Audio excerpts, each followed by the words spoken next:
আসসালামু আলাইকুম। নতুন আরেকটি গল্প নিয়ে আমি হাজির। আজ আপনাদের সাথে মজার একটি গল্প শেয়ার হবে, আমার অ্যাভোক্যাডো গাছের গল্প। গল্পটি মজার কেন জানতে হলে ভিডিওটি কিন্তু শেষ পর্যন্ত দেখবেন, না টেনে। অ্যাভোক্যাডো, যা বাটার ফ্রুট নামে পরিচিত, সাধারণত গরম এবং আর্দ্র আবহাওয়া এর জন্য উপযোগী। পানি নিষ্কাশন ব্যবস্থা আছে এরকম দোআঁশ মাটি এই ফলের জন্য বেশি উপযোগী। একটি গাছে ৩ থেকে ৪ বছরের মধ্যেই ফল আসে। আমার গাছেও কিন্তু আলহামদুলিল্লাহ এবছর ফল এসেছিল।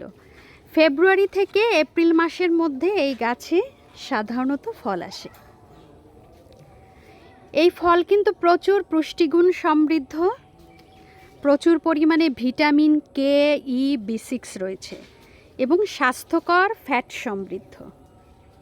এই ফল বাটার ফ্রুট নামেও পরিচিত। তবে যাদের ল্যাটেক্স অ্যালার্জি আছে তারা কিন্তু সাবধানে খাবেন। এবার বলি মজার গল্পটি। 2025 সালের বৃক্ষ মেলায় গিয়েছিলাম আমরা।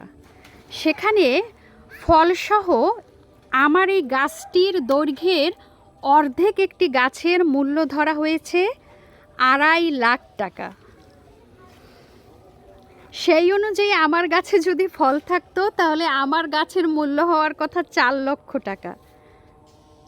এবং এই ভিডিওতে সেই গাছটিও সংযোজন করে দেওয়া হবে, আপনারা দেখবেন। আমি এবার অপেক্ষায় আছি ইনশাল্লাহ, যেহেতু আমার গাছের বয়স 3 বছর হয়ে গেছে। সামনের বছর আশা করি ইনশাল্লাহ আমার গাছেও ফলন হবে।